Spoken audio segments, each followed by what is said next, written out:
হৈছে আজি আমি দুখৰ বিষয় তাৰ মাজতে মই অসমবাসী জনাব বিচাৰিছোঁ যে আজি এই শিৱৰাত্ৰিৰ মহাদিনটোত বা আগত আপোনালোকক সবকে শুভেচ্ছা জ্ঞাপন কৰিছোঁ। লগতে অসমবাসীৰ ওচৰত আশীষ বিচাৰিছোঁ যে আজি এই শুভ দিনত যেন আমাৰ মাননীয় অসমৰ মুখ্যমন্ত্ৰী মহোদয়ে এটা সুহৃদয়বান হৈ উঠে আমাৰ ওপৰত, সেইটো লৈ যে আমাৰ এই অসম চৰকাৰৰ দ্বাৰা ইউনিক ID প্ৰাপ্ত বিশেষ টেট উত্তীৰ্ণ প্ৰাৰ্থীসকল 2021 চনতে আমাৰ বিশেষ টেট পাতিছিলে আৰু সেই বিশেষ টেটৰ জৰিয়তে আমাক বিশেষভাৱে নিযুক্তি দিয়াৰ তেওঁ কথা কৈছিলে, কিন্তু বিগত দিনত তেওঁ আমাক এতিয়ালৈকে নিযুক্তি নিদিয়াত 4 বছৰে আমাক নিযুক্তি নিদিলে আৰু সেই পৰিপ্ৰেক্ষিতত আমি যোৱা 17 তাৰিখৰ পৰা এই অনশন কাৰ্যসূচী লৈছিলোঁ। কিন্তু এক দুখ আৰু পৰিতাপৰ বিষয় যে এজন ভাৰতবৰ্ষৰ ভিতৰত সৰ্বশ্ৰেষ্ঠ মুখ্যমন্ত্ৰী হিচাপে চিহ্নিত হোৱা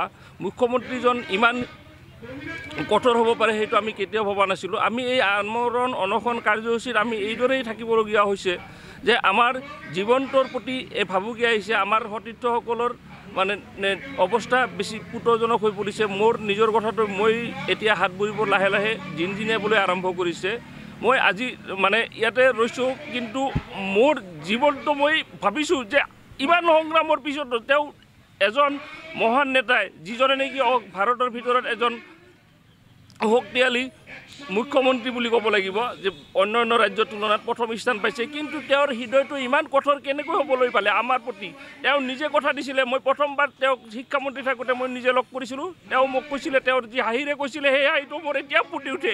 কিন্তু সেইজন মানুহ ইমান কঠোৰ হ'ব পাৰে। কিন্তু মই আপোনালোকৰ চেনেলৰ জৰিয়তে ক'ব বিচাৰিছোঁ এইটো কেৱল আমাৰ শিক্ষা বিভাগ আৰু আমাৰ এই 2021 বিশেষ টেট উত্তীৰ্ণ 2021 প্ৰাৰ্থীসকলৰ এই সমস্যা অসম চৰকাৰ আৰু শিক্ষা বিভাগ আমাৰ মাজতে আবদ্ধ আছে, এতিয়া আবদ্ধ হৈ আছে। মই এইখন আপোনালোকৰ জৰিয়তে মই ক'ব বিচাৰিছোঁ যে মাননীয় মুখ্যমন্ত্ৰী মহোদয়, শিক্ষা বিভাগ তথা মাননীয় শিক্ষামন্ত্ৰী মহোদয়, আপোনালোকে এইটো কথা নাভাবিব আমাক ইমানেই দুৰ্বল বুলি নাভাবিব। এইটো আমি ৰাষ্ট্ৰীয় পৰ্যায়লৈ লৈ যাম।